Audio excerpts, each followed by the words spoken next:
On to Zambia now, which is going to start announcing the results for its presidential vote very soon. This election is being seen as one of the most tightly contested races in the country.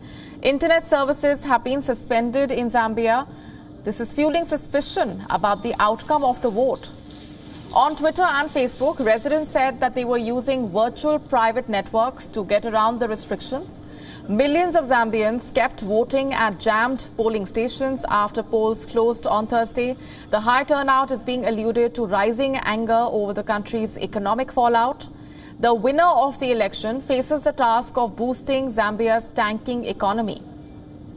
Zambia's president, Edgar Lungu, the leader of the Patriotic Front, is vying for a re-election. Lungu has been in power since 2015, and under his leadership, Zambia has drifted into one of its worst financial crises. He has been accused of borrowing unsustainably and splurging on infrastructure projects. United Party for National Development's leader and businessman Hichilema is contesting against the incumbent president.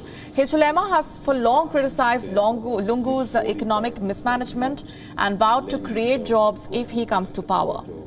The Zambian opposition is confident that there will be a change in leadership. Listen in. At a high cost. We are confident that we'll carry the day. People want change. You can see it in their faces. You can hear what they want. And the important thing is that the decision of who becomes president, who leads this country, must be determined by the Zambian people, the voters, not the people who count the votes. Under Lungu, Zambia made great infrastructural progress, but it lagged immensely when it comes to creating jobs. The pandemic has hit the copper mining country hard, but the situation in the pre-pandemic times was not healthy either. More than half of Zambia was living below the poverty line, but after the COVID-19 crisis, even the average cost of basic necessities has shot up to 8 times the minimum wage. There are no jobs, and the youth, Zambia's majority voters, are unemployed and against Lungu's policies.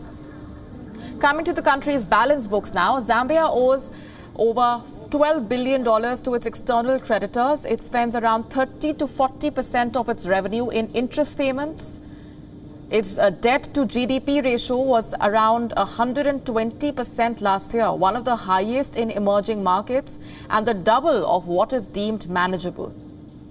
In May, the Lungu administration had said that it had reached a broad agreement with the IMF on macroeconomic and fiscal targets and policy issues during talks to secure lending, hence setting the stage for what investors hope will be a post-election deal.